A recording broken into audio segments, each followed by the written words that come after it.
Okay, let's go back to the pigeonhole thing here. How do you clean your room when your spouse doesn't share that goal?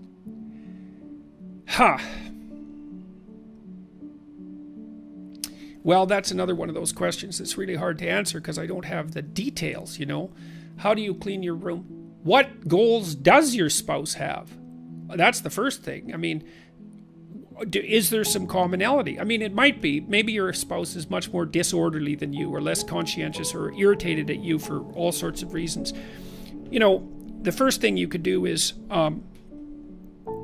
try to lead by example and see how that works. But you may have to argue and fight it out, you know, break it down into subtasks and see if you can distribute the tasks and negotiate. You have to negotiate, and without further information, I can't say much more than that. You know, you can say why you're doing it, what you think the goal was, and that you'd like some help, and maybe there's something you could offer in return. If you can't negotiate at all with your spouse, then you have a much broader problem than how do you clean your room when your spouse doesn't share that goal, because the real problem would be how do you learn to negotiate with your spouse. I could talk about that a little bit. I mean, the first thing that you have to do if you want to negotiate with someone is be able to say no. The second thing is to have something to offer.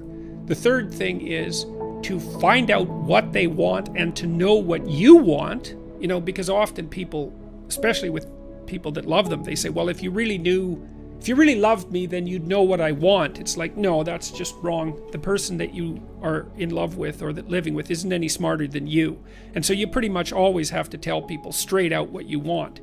And then you have to let them be really stupid about giving it to you for quite a while, you know. So sometimes I've recommended to my clients that they take their wife or husband out on a date. And of course, they're all skeptical about that and cynical about it. And then they go on a date and they have a terrible time and they come back and say, oh, I told you that was a stupid idea. And I tell them, well, that's it then, eh? You're not going to do anything romantic with your spouse for the next 40 years. That's your plan. That's the plan, is it? It's like you might have to go out to a movie after you haven't been good to each other for like 5 years. You might have to go out to a movie 10 times, movie and dinner, say, before it starts to become fun again. It's like, it's hard to do that sort of thing right. You know, people think those things are easy and they're not. So, anyways, you have to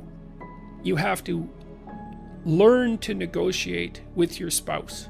And that's a very difficult thing to do. So, figuring out what you want is a good way to start. So